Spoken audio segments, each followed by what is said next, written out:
टीव्हीच्या बातमीवरती अखेर शिक्कामोर्तब झालाय। धनंजय मुंडेंनी राजीनामा दिलेला नाही अशी बातमीच साम टीव्हीने सगळ्यात आधी दाखवली होती। खुद्द धनंजय मुंडेंनीच आपण राजीनामा दिला नसल्याची सर्वात पहिली प्रतिक्रिया साम टीव्हीशी बोलताना दिली आहे आणि मंत्रिमंडळ बैठकीसाठी दाखल होताना धनंजय मुंडेंनी त्याचा पुनरुच्चार केलाय। धनंजय मुंडेंनी अजित पवारांची भेट घेतल्यानं राजीनाम्याच्या चर्चा सुरू झाल्या होत्या। मात्र धनंजय मुंडेंनी साम टीव्हीशी बोलताना त्या सगळ्या चर्चा फेटाळून लावल्या होत्या।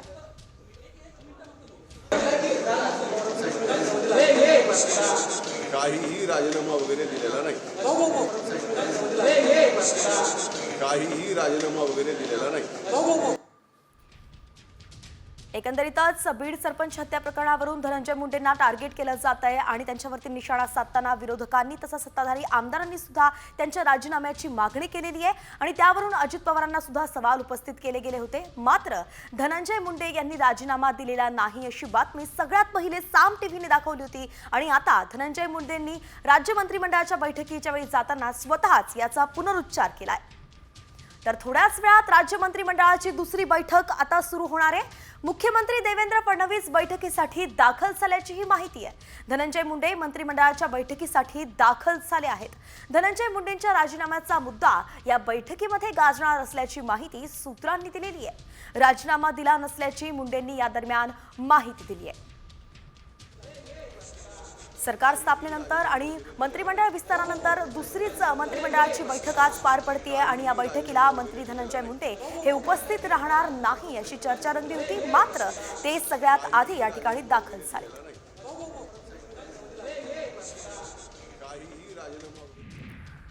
दरम्यान मंत्री धनंजय मुंडेंच्या राजीनाम्याच्या मुद्द्यावरून खासदार संजय राऊतांनी अजित पवारांवरती हल्लाबोल केलाय। अजित पवार हे ऍक्सिडेंटल नेते, त्यांच्यामध्ये हिम्मत असती तर धनंजय मुंडेंचा राजीनामा घेतला असता असा हल्लाबोलच त्यांनी केलाय। ईव्हीएमच्या कृपेनं अजित पवारांच्या राष्ट्रवादीला जागा मिळाल्याचंही राऊत म्हणाले।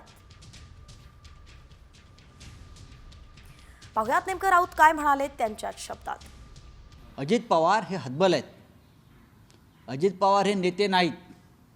अजित पवार हे ॲक्सिडेंटल नेते आहेत। भारतीय जनता पक्षाच्या ईव्हीएमच्या कृपेनं त्यांना जागा मिळालेल्या आहेत, स्वतःच्या कर्तृत्वावर नाही।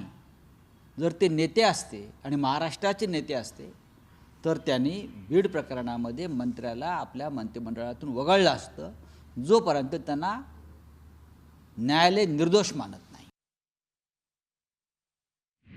तर धनंजय मुंडे यांच्या राजीनाम्यावरती संभाजीराजे छत्रपती यांनी सुद्धा प्रतिक्रिया दिली आहे। जोपर्यंत धनंजय मुंडे राजीनामा देणार नाहीत तोपर्यंत आम्ही शांत बसणार नाही असंच संभाजीराजे छत्रपती म्हणाले। एका प्रकारे त्यांनी आक्रमक भूमिकाच घेतल्याचं पाहायला मिळत आहे।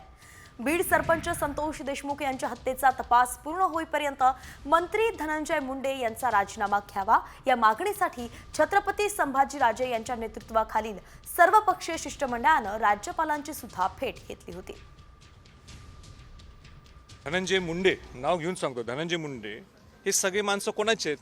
हे त्यांचेच आहेत आणि स्वतः ते मान्य करतात, हो वाल्मिक कराड हा माझा जवळचा जिव्हाळ्याचा आहे।